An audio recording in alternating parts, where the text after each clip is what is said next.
Bibbione si è svegliata così.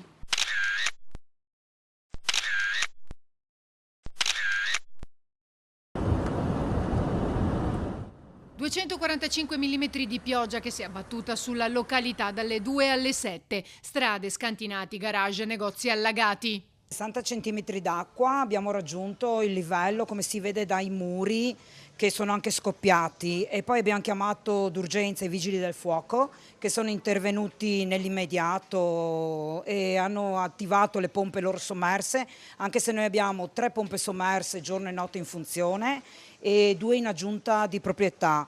Quindi 5 pompe sommerse più quelle dei vigili del fuoco sono riusciti ad abbassare il livello dell'acqua, però i danni sono ingenti.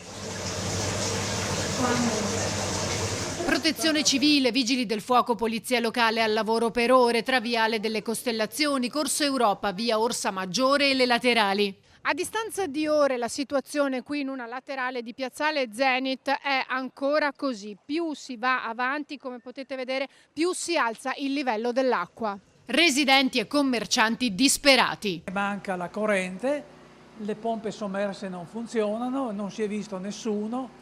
Gli unici che gli hanno dato una mano sono i pompieri che appena chiamati sono arrivati e mi stanno svuotando scantinato. Bisogna sistemare idrovore, bisogna sistemare tutto il setto. Sono cambiati i tempi, ma bisogna adeguarsi ai tempi.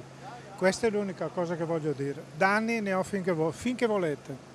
Caldaia sotto, ascensore, tutto.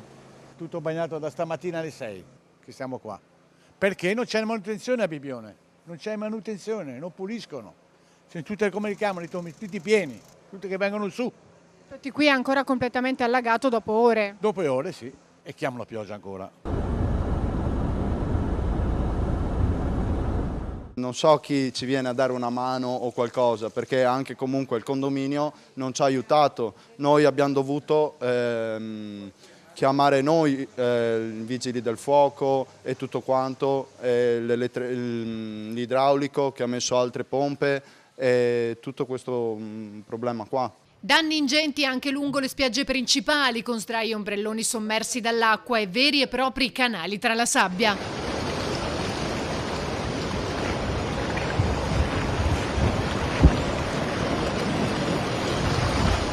Il nubifragio ha colpito, anche se in misura minore, Caorle.